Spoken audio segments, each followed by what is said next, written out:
मध्ये आयोजित या पत्रकार परिषदेमध्ये आपल्या सगळ्यांचं स्वागत. महाराष्ट्राचे लाडके मुख्यमंत्री देवेंद्रजी फडणवीस साहेब यांच्या नावावर आणखी एक विक्रम पूर्ण झालाय.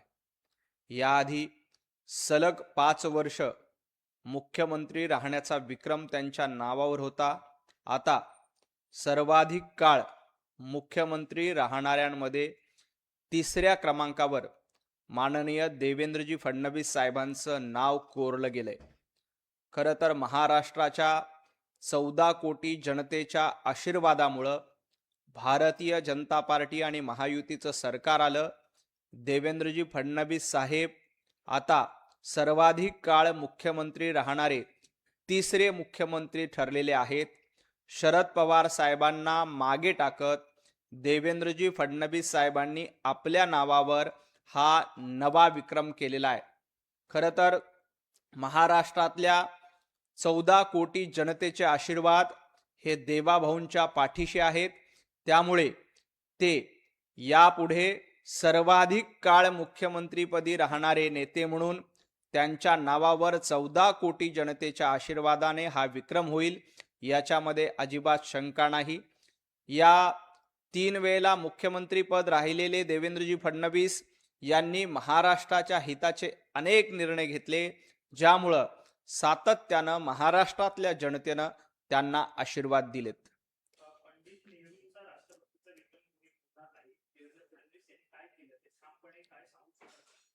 संजय राऊत यांचा राष्ट्रद्रोहाचा विक्रम आणि उद्धवजी ठाकरे यांचा दाढ्या कुरवळण्याचा विक्रम या जगामध्ये कुणीही मोडू शकणार नाही. राष्ट्रद्रोह करणं आणि पाकिस्तान दार्जिनी भूमिका घेणं हा संजय राऊतांच्या नावावरचा विक्रम आहे. आणि मतांसाठी वडिलांच्या विचारांची तिलांजली देणं आणि अफजल खान औरंगजेबाच्या दाढ्या कुरवळणं याचा विक्रम उद्धवजींच्या नावावर आहे. हा विक्रम कुणीही मोडू शकणार नाही. बाबराला देखील हा विक्रम मोडता आला नव्हता, औरंगजेबाला देखील हा विक्रम मोडता आला नव्हता. त्यामुळे उद्धवजी ठाकरे यांच्या नावावर जो विक्रम आहे तो कुणीही मोडू शकणार नाही. त्यामुळे संजय राऊतांनी इतरांना शहाणपण शिकू नये. देवेंद्रजी फडणवीस साहेबांनी काय केलं हे महाराष्ट्र ओळखतोय. इन्फ्रा मॅन म्हणून त्यांची ओळख आहे. शेतकऱ्यांची कर्जमाफी करणारे, सर्वात जास्त वेळा शेतकऱ्यांची कर्जमाफी करणारे मुख्यमंत्री म्हणून त्यांच्या नावावर विक्रम आहे. आजपर्यंत महाराष्ट्राच्या हिताचे अनेक प्रकल्प, मग ते बीडीडी चाळीमध्ये घर देणं असेल, अटल सेतू असेल, मुंबईची मेट्रो असेल, कोस्टल रोड असेल, समृद्धी महामार्ग असेल, असे शेकडो प्रकल्प संजय राऊत देवाभाऊंच्या नावावर आहे. तुमच्या नावावर काय आहे तर तुमच्या नावावर राष्ट्रद्रोहाचा विक्रम आहे आणि उद्धवजींच्या नावावर अफजल खान औरंगजेबाच्या दाढ्या कुरवळण्याचा विक्रम आहे.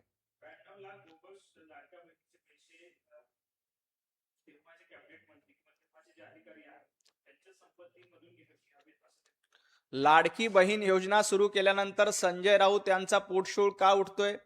संजय राऊत, लाडक्या बहिणीचे पाप, लाडक्या बहिणीचे शाप तुम्ही घेऊ नका.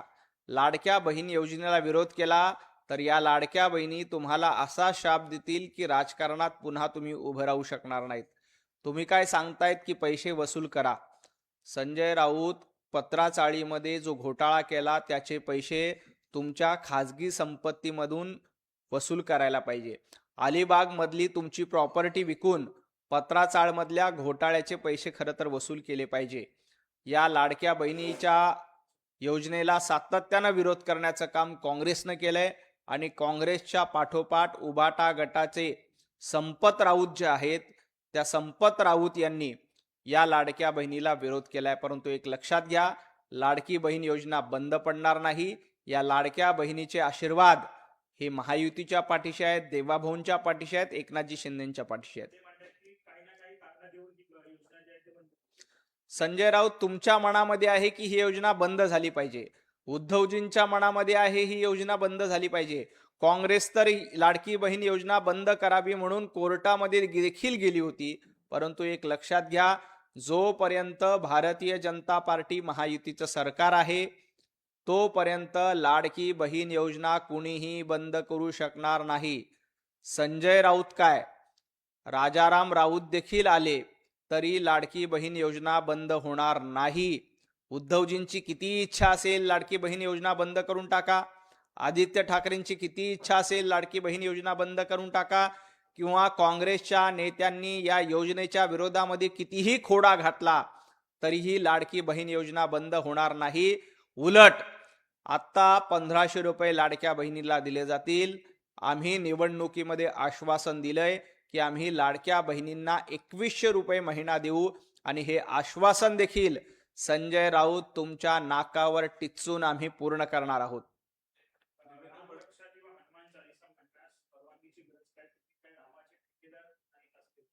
संजय राऊत रामाचे ठेकेदार कोण होते हे महाराष्ट्राने बघितलंय.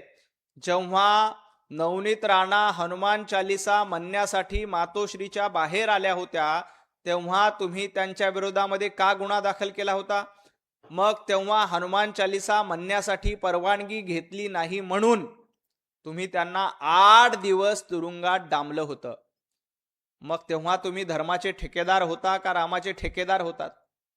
आज तुमचं हे आंदोलन नाही तर तुमचं नौटंकी आहे. या नौटंकीच्या विरोधात महाराष्ट्रातील जनता आवाज उठवते. तुम्हाला साधी रामरक्षा म्हणता येत नाही.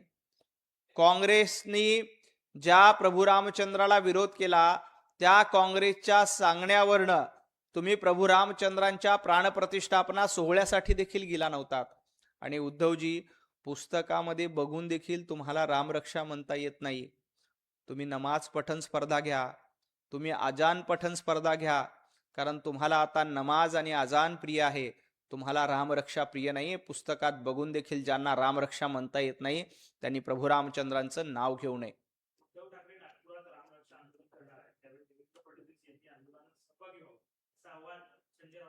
संजय राऊत, देवाभाऊ हे अयोध्येतल्या राम मंदिराच्या आंदोलनामध्ये सहभागी होते. त्यांनी राम मंदिरासाठी आंदोलन केलं. राम मंदिर निर्माण व्हावं यासाठी करसेवा केलेली आहे.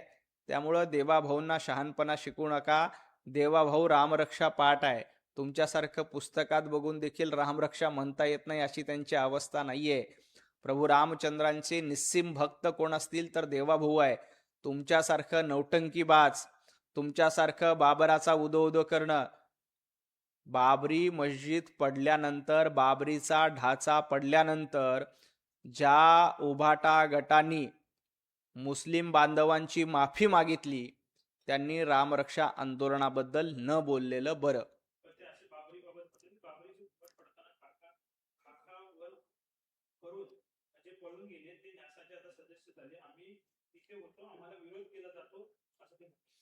बाबरी पाडताना राम भक्तांवर गोळ्या झाडणारे कोण होते?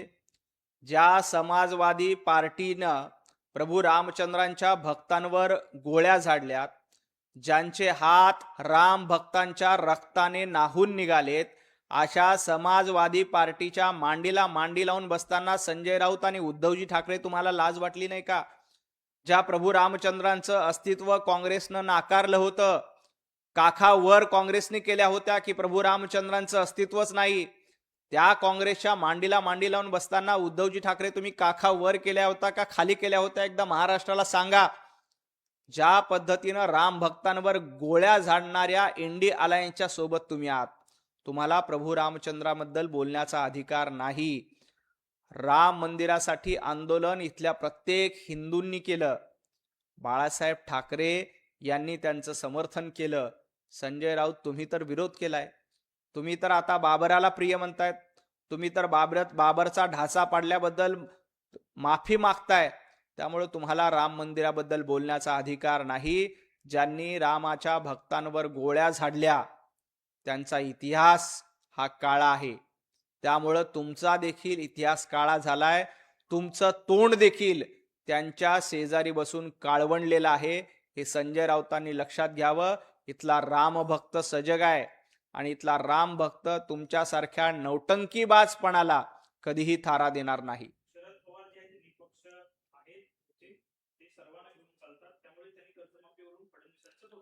कर्जमाफीवरून शरद पवार साहेबांनी देवेंद्रजी फडणवीस साहेबांचं कौतुक केलंय, कारण 2 लाखापर्यंतची कर्जमाफी देवेंद्रजी फडणवीस यांनी कुठलीही निवडणूक नसताना केली. संजय राऊत बरोबर म्हणतायत की पवार साहेब सगळ्यांना घेऊन चालतायत, फक्त उभाटा गटाला सोडून पवार साहेब पुढे जातायत. उभाटा गट आता महाविकास आघाडीत एकटा पडलाय. राम मंदिर आंदोलनामध्ये उभाटा गटाला ना काँग्रेस साथ देते ना पवार साहेब साथ देत आहेत. आता संजय राऊत म्हणतात की पवार साहेब सगळ्यांना सोबत घेऊन चालतायत, परंतु शरद पवार साहेब उद्धवजी ठाकरे यांना सोडून बाकी सगळ्यांना सोबत घेऊन चालतायत. हे त्यातलं वास्तव आहे. उद्धवजी ठाकरे यांची साथ आता काँग्रेसनी सोडली आहे, पवार साहेबांनी सोडली आहे. महाराष्ट्राच्या राजकारणामध्ये उद्धवजी ठाकरे हे एकटे पडलेत. त्याला जबाबदार संपत चाललेला पक्षाचे संपत राऊत आहेत. संपत राऊत यांनी आपला संपूर्ण पक्ष संपून टाकला असल्यामुळे आता उद्धवजी ठाकरे संपत चाललेल्या संपतरावासोबत दोघेच शिल्लक आहेत. एक संपत राऊत आणि दुसरे उद्धवजी ठाकरे.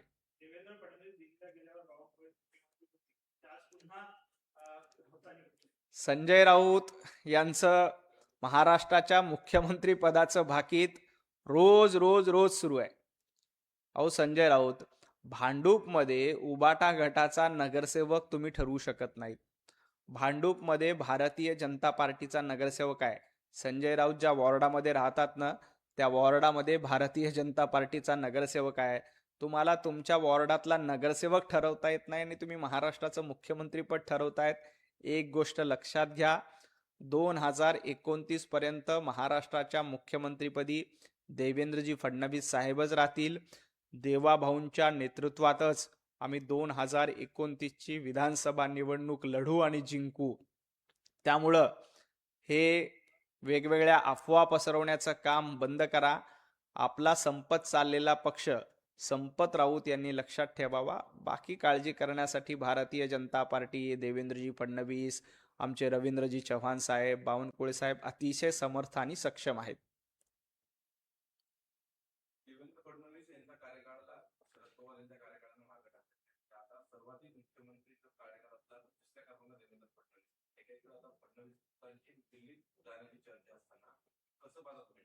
देवेंद्रजी फडणवीस यांनी सर्वाधिक मुख्यमंत्री पदाचा 3रा क्रमांक गाठलेला आहे. देवाभाऊ सर्वाधिक काळ मुख्यमंत्री राहणारे महाराष्ट्रातले प्रथम मुख्यमंत्री होतील, हा आमचा विश्वास आहे. महाराष्ट्रातल्या 14 कोटी जनतेचा आशीर्वाद ही देवाभाऊंच्या पाठीशी आहे. त्यामुळे संजय राऊतांनी कितीही बोंबाबोंब केली, बडबड केली, वायफळ सांगितलं, कारण ते स्वतः संपत राऊत झालेत, त्यामुळे काही फरक पडणार नाहीत. देवाभाऊ हे विक्रमवीर आहेत आणि याही पुढे अत्यंत चांगले विक्रम महाराष्ट्राच्या हितासाठी ते पूर्ण करतील.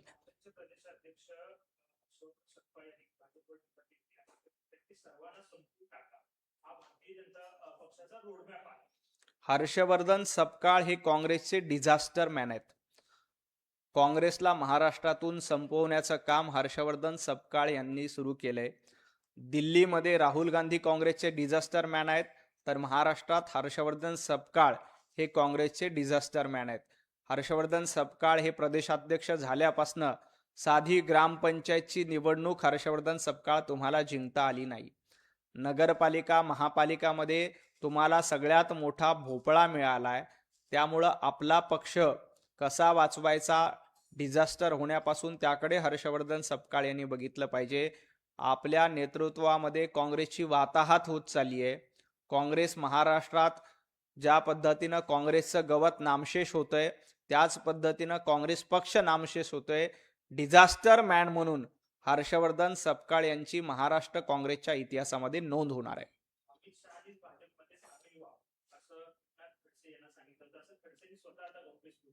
नाही, एकनाथजी खडसे यांचं मी वक्तव्य ऐकलेलं नाही, परंतु एकनाथजी शिंदे यांचा पक्ष स्वतंत्र आहेत. ते एनडीएचे घटक पक्ष आहेत आणि एकनाथजी शिंदे यांच्या नेतृत्वात शिवसेनेचं मार्गक्रमण अतिशय चांगल्या पद्धतीनं सुरू आहे आणि आमचा सहयोगी पक्ष म्हणून एकनाथजी शिंदे यांचा नेतृत्वाचा आम्हाला अभिमान आहे. एकनाथ खडसेंनी काय म्हटलेले मी ऐकलं नाही, परंतु एकनाथ शिंदे यांच्या नेतृत्वाचा आम्हाला अभिमान आहे.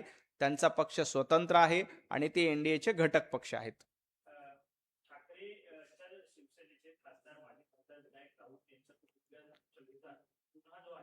करण्यात आलेलं आहे. वेगवेगळे कांगोरे जे आहेत ते त्यातनं बाहेर पडताना आपल्याला पाहायला मिळतात. काही लोकांना अटक सुद्धा झालेली आहे. उद्धवजी ठाकरे यांना एवढंच सांगायचंय की तुम्ही रामरक्षा आंदोलन करण्यापेक्षा आपल्या पक्षातील नेत्यांच्या सोनेचं रक्षण करावं, ही पक्षप्रमुख म्हणून तुमची जबाबदारी आहे. तुम्ही रामरक्षा म्हणायला चाललात आणि आपल्याच पक्षातल्या नेत्यांच्या सुनांवर अशा पद्धतीचे अत्याचार होत असतील तर तुम्ही रामरक्षा आंदोलन सोडून सुनांचं रक्षण करण्यासाठी आंदोलन केलं पाहिजे. ती तुमची जबाबदारी आहे. तुम्ही स्वतःला पक्षप्रमुख म्हणून समजता, तुम्ही स्वतःला उबाटा गटाचे कुटुंब प्रमुख म्हणून समजता आणि तुमच्या पक्षामध्ये तुमचे नेते, तुमचे उपनेते असलेले लोक अशा पद्धतीनं महिलांवर अत्याचार करत असतील तर ती अतिशय गंभीर गोष्ट आहे. त्यामुळं नागपुरामध्ये जाऊन रामरक्षा आंदोलन करण्यापेक्षा आपल्या पक्षातील सुनेंचं रक्षण करण्यासाठी एखादी मोहीम उद्धवजींनी हातात घेतली पाहिजे. मुख्यमंत्री देवेंद्र फडणवीस यांनी महाविकास आघाडीचा ठोका लावलेला आहे. ते आम्ही फुटका मारत नाही आणि सही करू. थोडा मारणारे वेगळे लोक आहेत. महाराष्ट्रामध्ये कोंबडा मारणारे, हाताला लखवा भरणारे लोक आपण बघितले, परंतु देवेंद्रजी फडणवीस महाराष्ट्राचा विकास हा अतिशय वेगवान गतीनं पुढे नेत आहेत. अनेक चांगले प्रकल्प मुख्यमंत्री देवेंद्रजी फडणवीस साहेबांच्या स्वाक्षरीने झाले. ज्यांनी ज्यांनी कोंबडे मारले होते आणि जे जे घर कोंबडे होते, या दोघांचा इतिहास देखील पत्रकार म्हणून आपल्या सगळ्यांना चांगला माहिती आहे. घर कोंबड्यांना देखील जनतेनं कायमचं घरी बसवलं आणि कोंबडा मारणारे, हाताला लखवा भरणारे अशा लोकांना देखील घरी बसवण्याचं काम महाराष्ट्राने केलंय आणि देवेंद्रजींच्या पाठीशी भरभक्कम आशीर्वाद 14 कोटी जनतेनं दिलेले आहेत. राज्यामध्ये रामदास आठवलेला दावा केला आहे की ठाकरे गटाचे 14 ते 15 पुन्हा फुटणार आहे आणि शिंदेच्या सोबत जाण्याची शक्यता असं की रामदास आठवले नाही, त्यासाठी भाकीत करण्याची गरज नाही. ज्या पद्धतीनं उद्धवजी ठाकरे यांचं वागणं सुरू आहे, ज्या पद्धतीनं उद्धवजी ठाकरे घरामध्ये बसून राहत आहेत, त्यामुळं येणाऱ्या काळात आमदार, खासदार, नगरसेवक, कार्यकर्ते हे उद्धवजींना सोडून जाणार आहेत. याच्यामध्ये काहीही शंका नाही. यात कुठलंही भाकीत करण्याची गरज नाही. खूप खूप धन्यवाद. तसं एक शेवटचा प्रशांत जगताप असं म्हणतात की अपघाताला सरकार जबाबदार आहे. जो वारकरी यांचा मृत्यू झालेला आहे, वारकऱ्यांची माफी मागितली पाहिजे मुख्यमंत्र्यांनी असं ते प्रशांत जगताप. जेजुरीमध्ये अतिशय दुर्दैवी असा अपघात झालाय. त्यामध्ये 3 वारकऱ्यांचा मृत्यू झाल्याची माहिती मिळाली.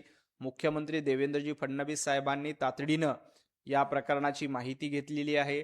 स्वतः सुनेत्राताई पवार यांनी देखील या प्रकरणाची माहिती घेतलेली आहे. माहिती अशी आहे की वारीमधलाच ट्रक होता, कुठल्याही बाहेरच्या ट्रकाने तो अपघात झाला नव्हता. वारीमध्ये जो पालखीसोबत सामान साहित्य घेऊन चालणारा ट्रक होता, त्याच ट्रकमुळं हा अपघात झाल्याची माहिती आहे. त्यामुळं अशा पद्धतीचे आरोप करणं अतिशय चुकीचं आहे.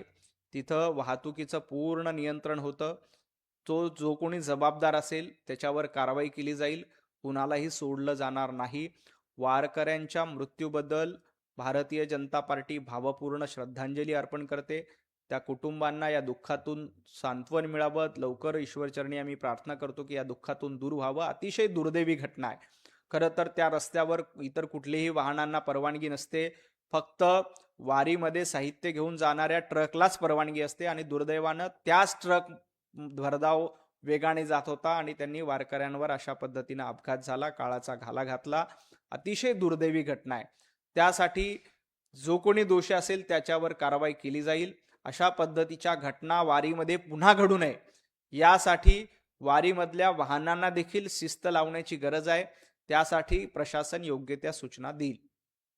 खूप खूप धन्यवाद.